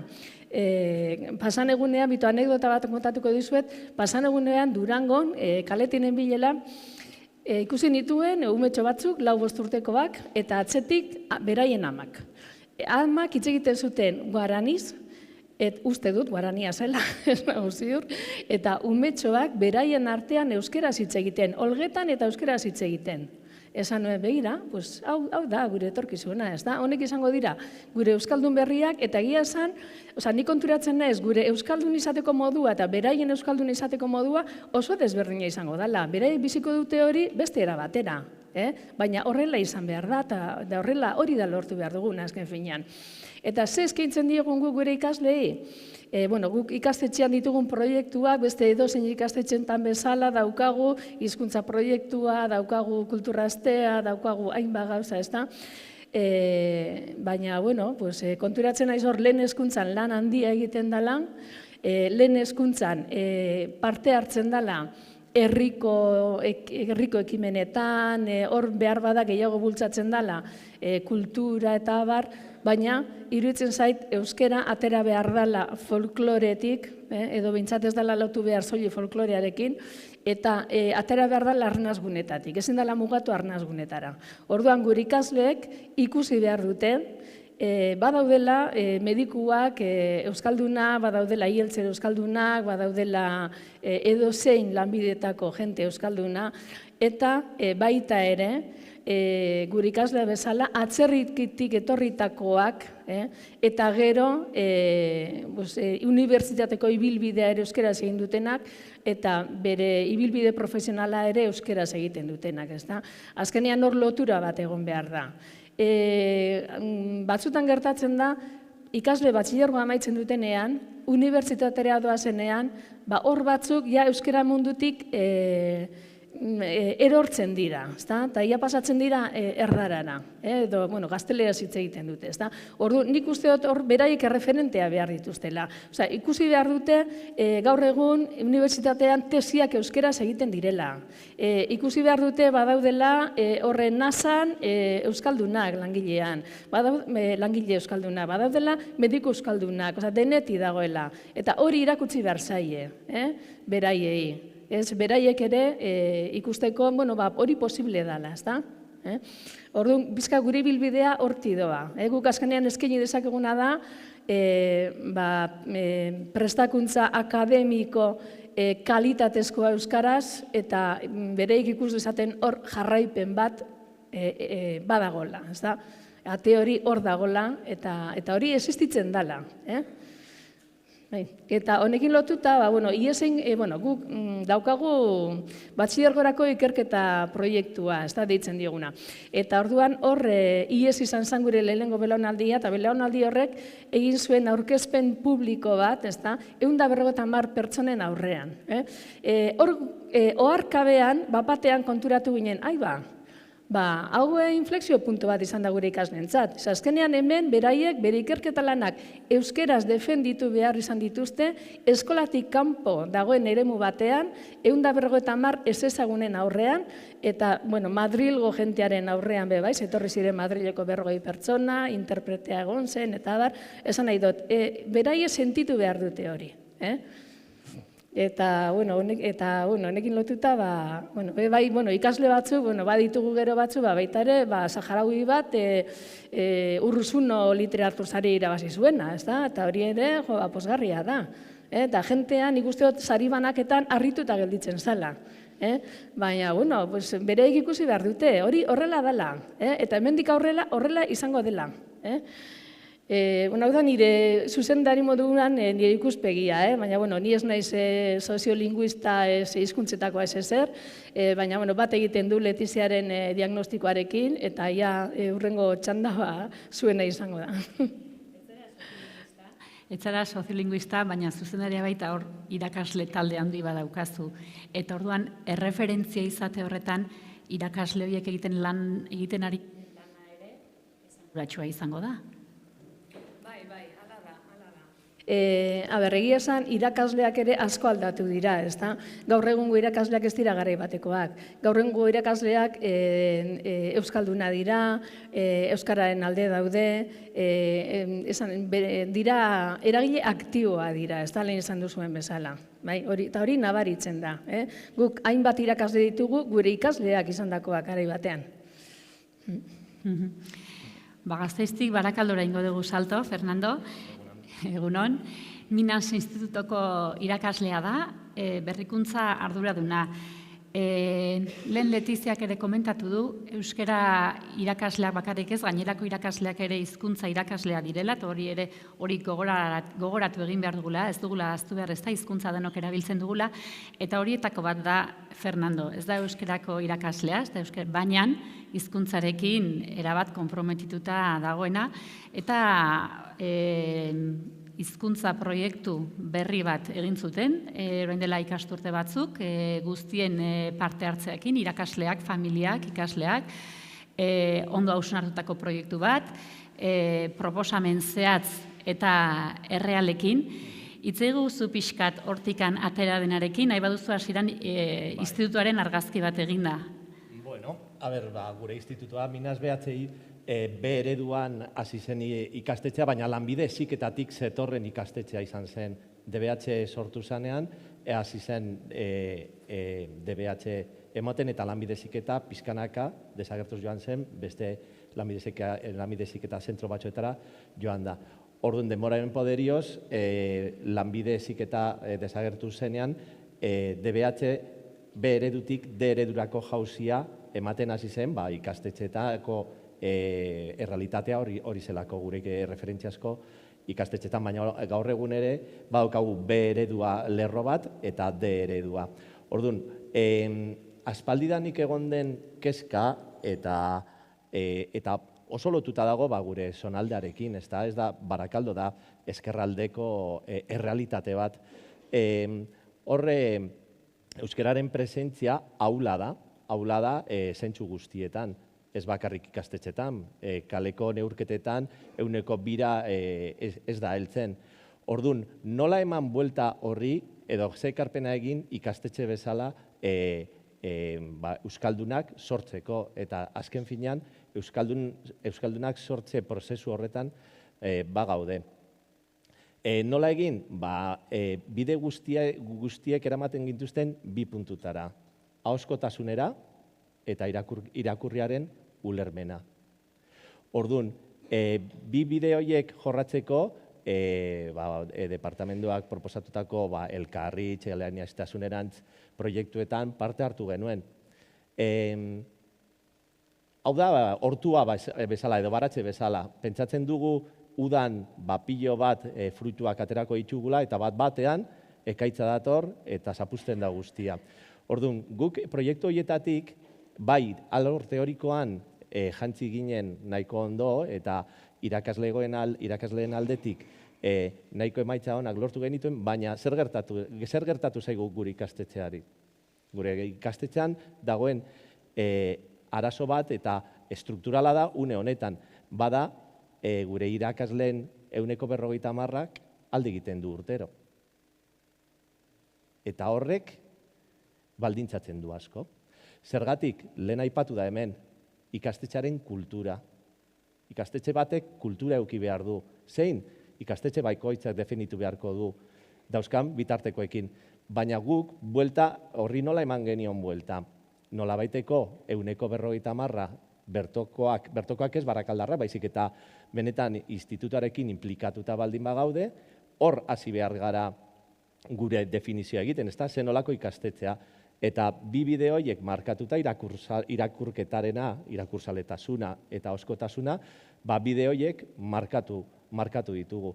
Horretarako, iaz prozesu osoa izan zen hizkuntza proiektua garatzearena, nolabaiteko zenolako hizkuntza proiektua nahi genuen datozen 3 urteetarako, eta prozesua beti gorako ibilbidea hartu du. Hau da, ez da baldintzatu zuzendaritzatik ze gauzei buruz baizik eta mintegietan bakoitzak bere gabeziak, bere indarguneak hausnartu eta gero lurra ikutzen saiatu gara. Lurra ikutzen nola? Problemak txikitzen. Hau da, askotan gertatzen zaiguna da problema orokorrera jo nahi dugula. Gure ikasleek ez dute euskaraz hitz egiten klasean, gure ikasleek ez dute ahozkotasunean jariotasun egokia. Baina arazo horiek ezin dira konpondu egun batetik bestera. Horren atzetik ezintasun itzela sortzen zaio irakasleari, eta gainera hori arazo bakarra izango balitz, ni tan mal. Ze ez da arazo bakarra. Euskara eta euskal kultura ez da arazo bakarra. Aipatu da aniztasuna, aipatu daiteke familien egoera. Gure kasuan, berak komentatu da 131, gurean 138. Horrek zer esan nahi du? Beste ikuspegi batekin ikusi behar ditugula arazoak.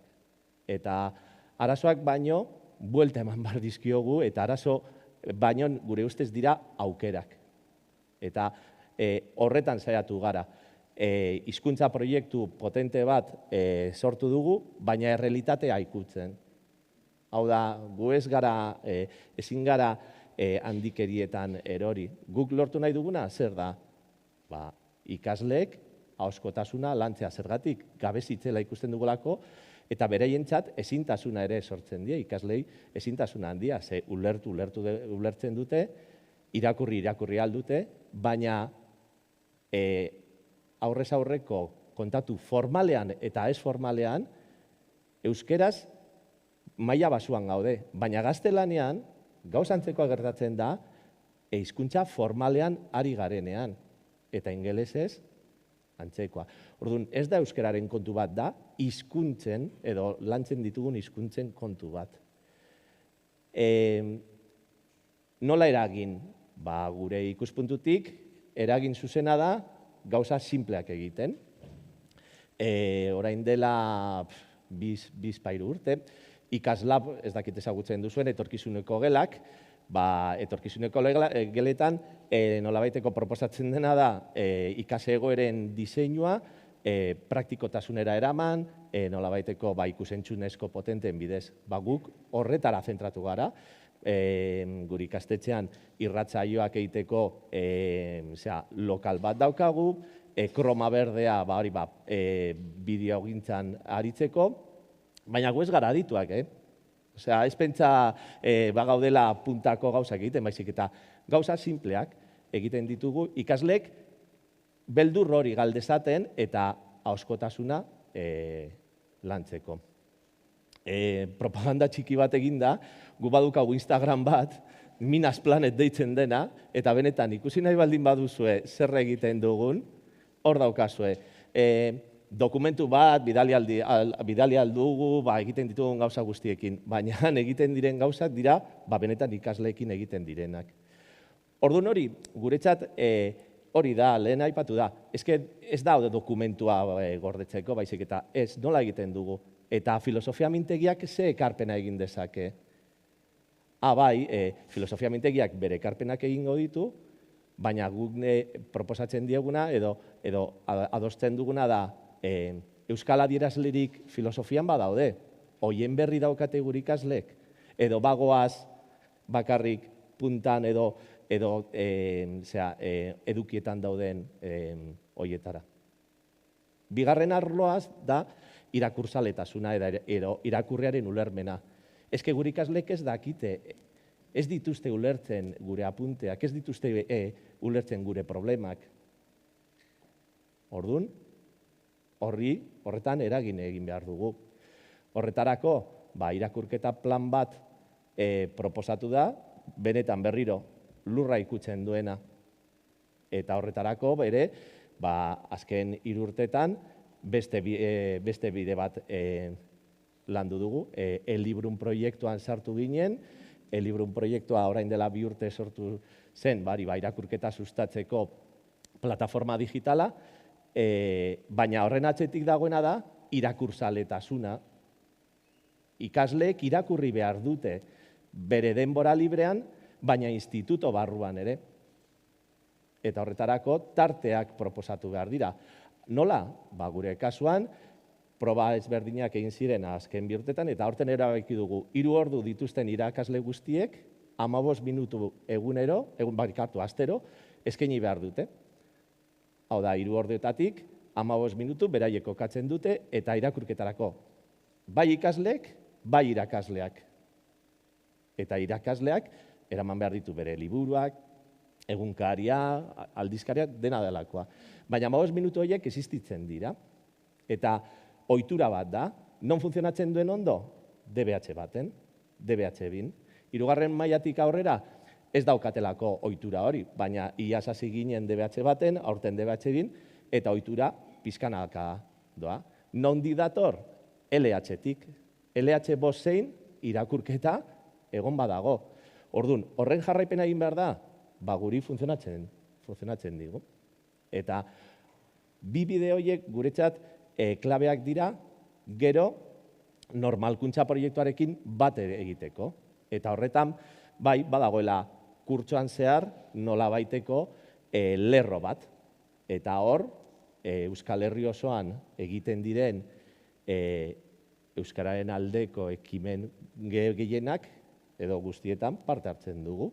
Durango azokara joango dira batxillerreko ikasleak? Bai, joango dira. Segurazki, euskararekin eta euskal kulturarekin gure ikasleek izango duten urteko esperientzia bakarra izango dalako. Gero, igual libururen bat irakurriko dute euskara ikasgaian, edo dana dalakoan, baina minan egon zanean aurreko urtean, egon ginen. Orduan, guk aprobetxatu behar ditugu, herrian dauzkagun zera horiek guztiak gure ganatzeko. Hortik doa gure hausnarketa lurra ikutu behar dela. Eta lurra ikutzeak suposatzen du ikasleen konpromiso bat. Guztiona, nik ez dut horretan sinesten. Ze Ez dut horretan sinisten, pentsatzen dugulako oso anitzak garela eta bakoitzak bere mundua daukala. Baina badaude konpromiso batzuk guztiok prest egon gaitezkenak simpleak. 15 minutu irakurketa simplea egingarria, gero emaitzak ekar ditzakena. Eskerrik asko, Fernando.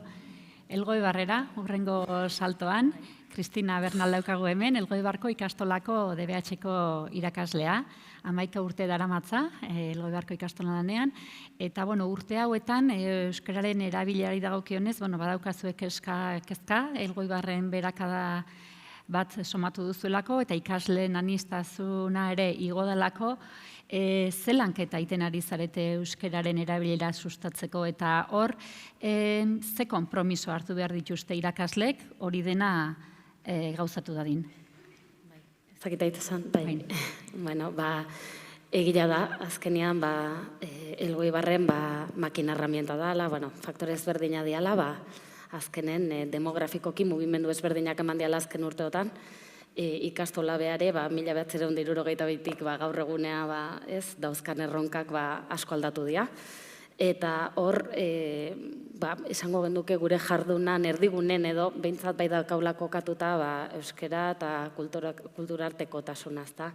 Orduan, gure jardunen igual hartzeitugu bide, edo ez dakit, gaurko izenburuakin igual gogoetan, gidalerro ezberdinak. Igual batetik izango genuke kulturartekotasuna beha jorratzeko moduk eta ulertzeko moduk, hor bagabiltza UEMA eta Mondragonekin batera kulturartekotasuna lantzen, Elgoi Barren bertan.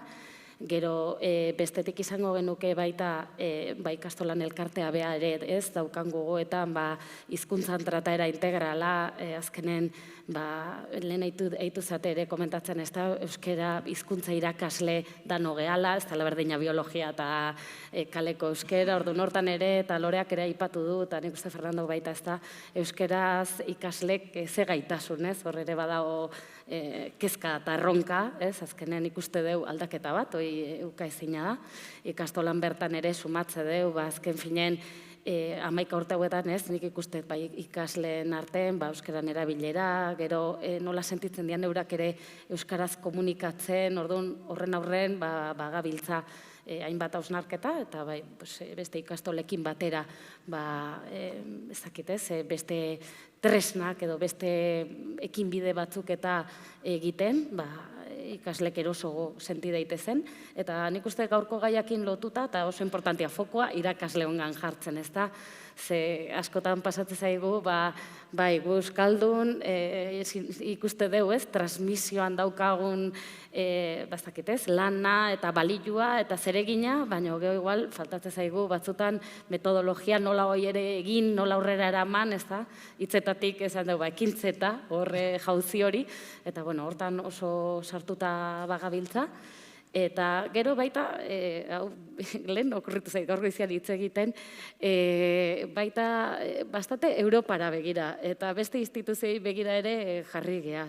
Azkenen, esate gendun, ikuste gendun, UEMakin, ikuste gendun beste agente askokin, herriko eragile euskaltzalekin, maite komentatu duen bezala ez, herrin eta auzolanean aritzea ezinbestekoa, baina baita jarri dugu fokua Erasmus Plus eta antzerako egitasmotan, eta askotan igual gure aurre iritziei aurre eginez, iruditzen zaigu nola jungo gea euskera, olako euskal kultura, olako kultura artekotasuna, baina euskeran fokoa jarrita olako proiektu batekin Europara, askotan ikuste dugu bastakit, guge horri, gure burua jartzizkio olako mugak, eta kontuatu gea, gure sinesmenak ziala, gure motxilan zeuden sinesmenak, azkenen beste herrialdekin elkarlanean aritzakoan eta olako proiektuk aurrera eramatekoan izan da izugarria. Oantxe momentotan ere bagabiltza, proiektu batean murgilduta kulturartekotasuna duna gai eta euskera jarri deuna erdigunen, eta esperientzia izugarria izaten nahi da. Orduan, mundu guztia animatzet, olako gozetan ere parte hartzea, ze askotan, esate izut, gu horri esate dugu, nola bajungo gea horrekin, ez? Ez dakin olako proiektuak asmatzen ibiltzea, eta badazkagu ja guk olako ideiak, ez? Eta lor ditzakegu olako finantzazio iturrik, ez? Askotan behar ditugunak. Eta olako ekin biden, egia esan, oie dia pixkat, xume aurrera eramaten gabiltzanak. Ikusi dugu, argazkia egin digute, ze gauza egiten ari dian, ze erronka dituzten. Askotan hitz egiten hasten gerean kontuatu gabe ikasleen gana juten gaurun berriro ere irakasletara etortzeko saiakera egingo dugu. Aipatu duzu bantxe bertan, Kristina, ikasleen ze gaitasun daukaten, zuk ere aipatu duzu, galdera bat ingo izueten hoi, eta zuek ere zuen horrietan apuntatu dezakezue, erantzuni baldin baduzu edo gero mai ingururako, dinamikarako zera. Irakasleen gaitasunari buruz, zer esango zenukete? Ez dakit bakarrik gaitasuna esango naban. Baita ere, irakasleek hizkuntzarekiko daukaten atxikimendu linguistikoa. Irakasleek gure hizkuntza maite ote daben, hitz egingo naben. Nik usteot ezagutza gaur egunean gure zentruetara, gure eskoletara datozen irakasleek badaukatela. Atxikimendu linguistikoa, hizkuntza bat maitatzea, niretzat hizkuntza bat transmititzeko beharrezkoa da hizkuntza hori maitatzea, eta hizkuntza hori sentitzea. Eta hortan, zalantza ditut. Hala ere, ikastetxiak hori errotuta badauka, ikastetxeko zuzendaritzak lidergo hortan hori sinetzita badauka, hezkuntza komunidadian babesa baldin badauka horretan, eta irakasle bat ikastetxeko atetik barrura sartzen danean hori transmititzen bazaio, grina hortatik, naiz eta agian zuk jada badakizun, ikusten dozun, agian ez da bela, baina zuk transmititu. Eta kemen hortan, eta ekarri, eta engo dugu hau, eta bestia, eta ikusiko dozu zelako eragina eukiko da ben, eta hemen hau eta hau eta hau editegen dugu, eta funtzionatzen da hau, eta nik hortan ikusten dut batez ere lana. Eta lan handia. Eta lehen aipatu dian unibertsitateko gure praktikarietan. Guk lehen hasieran beha aipatu dut, baina praktikarientzat be dekalogoa daukagu. Eta praktikariak gure ikastetxera etortzearekin batera, guk lehenengo eta behin hori transmititzen diogu.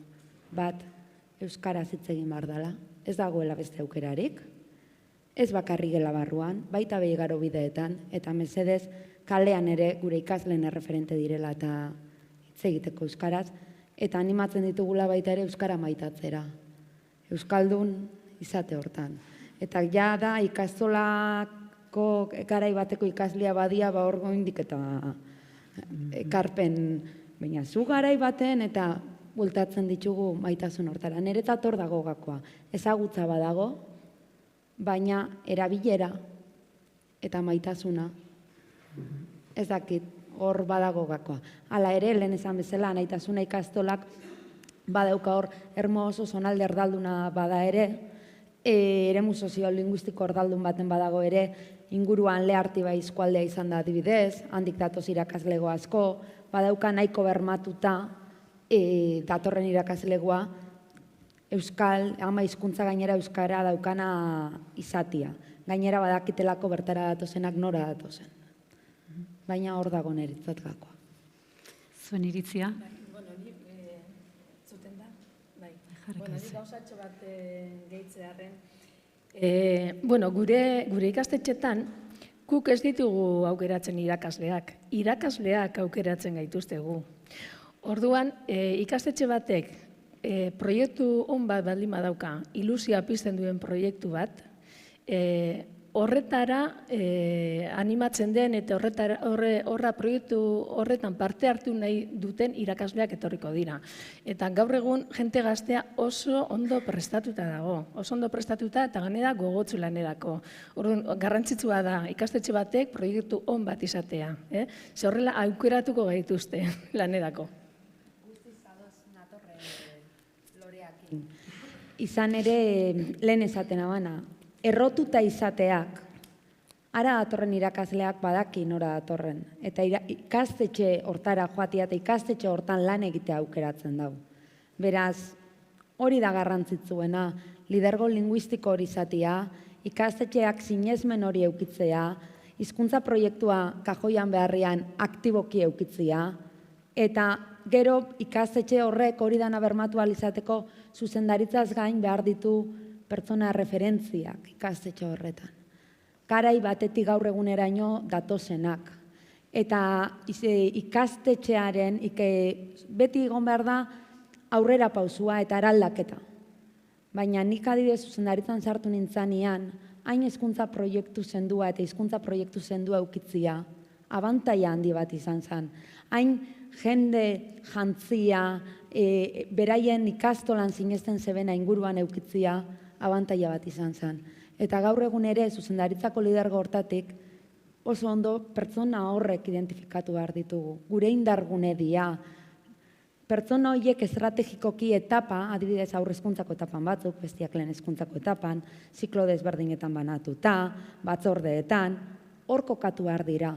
Adibidez gure hizkuntza batzordeko kideak dia badakigunak horretan eragin eta lan egingo digutela etapa eta ziklo desberdinetan.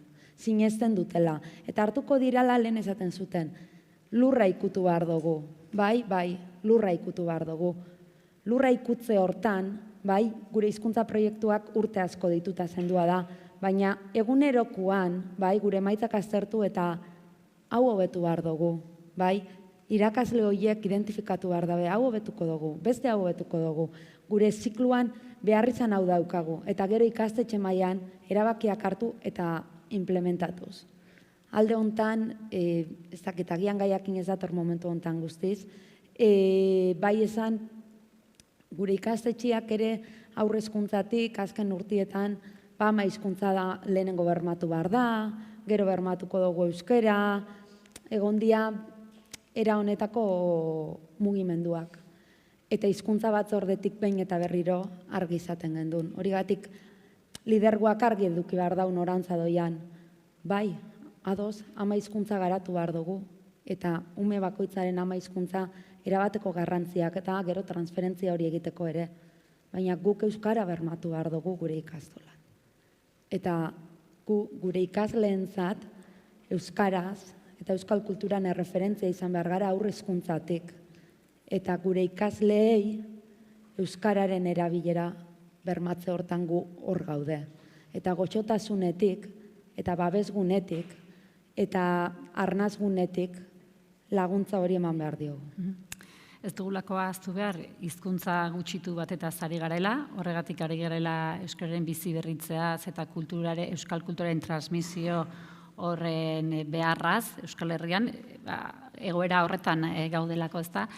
Aipatu duzuen zuzendaritzaren, ikastetxea lantze hori, zuzendaritzaren lidergo hori, zentzu horretan, eta hemen ikusita entzule tipologia desberdinak gaudela, zer esango zenuketen, zer laguntza mota behar duzuela, hori osatzeko, hori indartzeko, ikastetxe erreferente bihurtzeko, argi edukitzeko ikastetxe honetan euskara eta euskal kultura ardatz hartuta lanean ari gara, irakasleak ere hori ikusteko eta esateko bai, ni honetan sartzen naiz eta garbi daukata horrela dela, hori dena aurrera eramateko ze laguntza beharko zenukete ingurutik? Nik adibidez, ez da faltan bota, baina bai bitartekoak.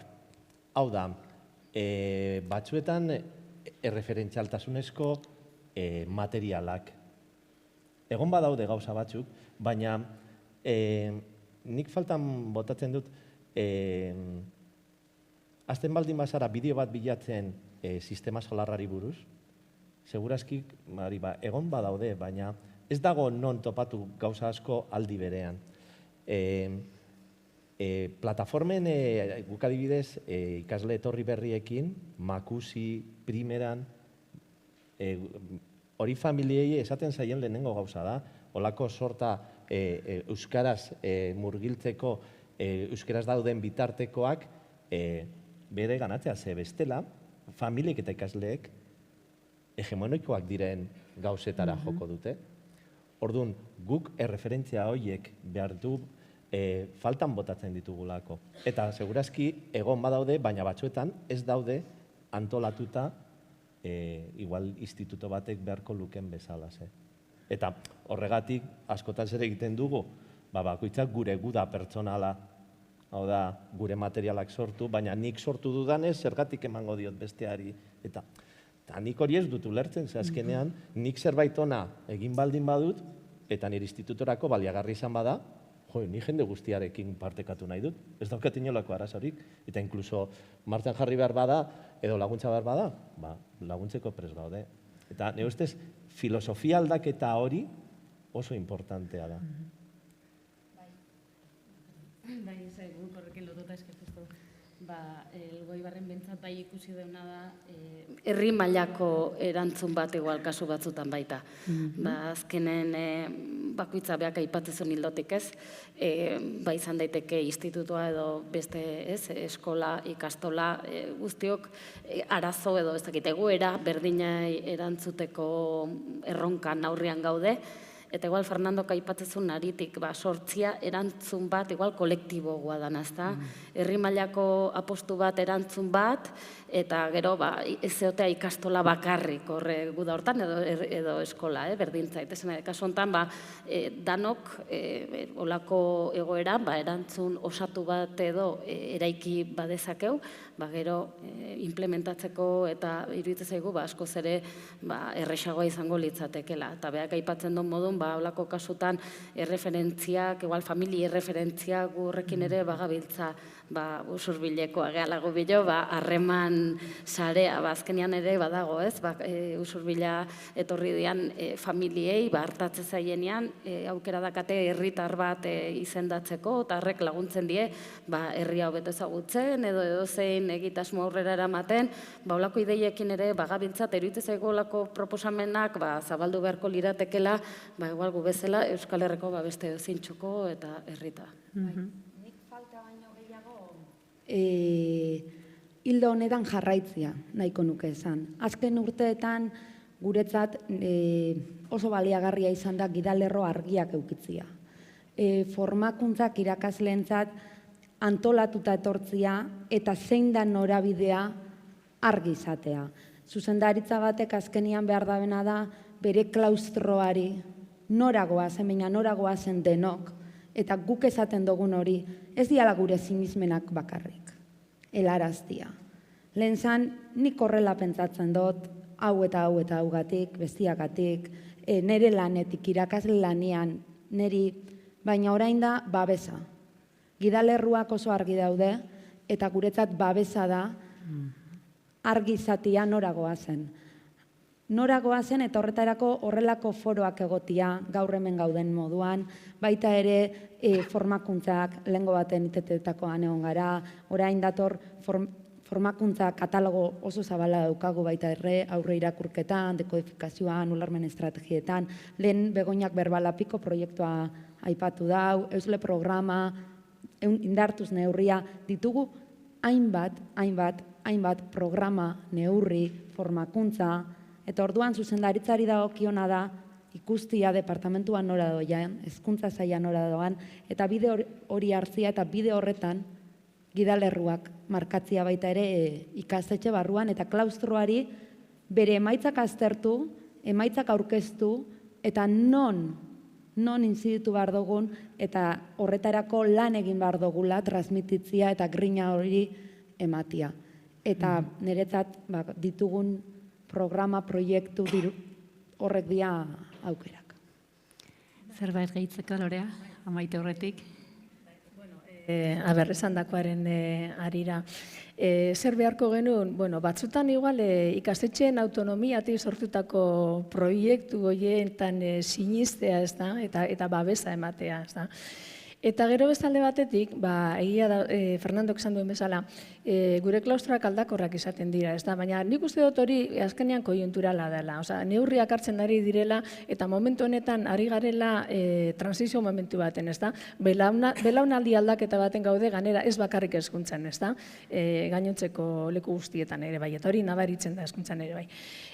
Orduan, egia da urtero datorren klaustro berriarekin hitz egin behar dela. Hitz egin behar da, ganera orain gauden bezala. Patxadas, hitzekin, kontatu, nun gaude, begira, hau da gure ikastetxea, hone dira gure ezaugarriak, proiektu hau ditugu, zergaitik, honengatik eta honengatik, nora goaz, horra goaz, eta garrantzitsua da izatea oso argi zein dan helburu bat eta jakitean nora goazen, ez da? Hala eta guztiz ere, olatua etorriko da, olatua joko zaitu, eta, bueno, buelta batzuk emango dituzu, ez da? Baina beti ere, argi badaukazu nora joan nahi duzun eta lema jarrita baldin badaukazu, askoz berrezago izango da, danok barkura igotzea eta danok batera joatea. Eskerrik asko. Bai, jarraituko dugu. Hori du gauzona, solasele abokatu da, baina eguneko jarduna ez, dinamiketan jarraituko dugulako. Eskerrik asko, Lorea, Fernando, Kristina eta Maite, eta esan bezala jarraituko dugu atsedenaldiaren ondoren.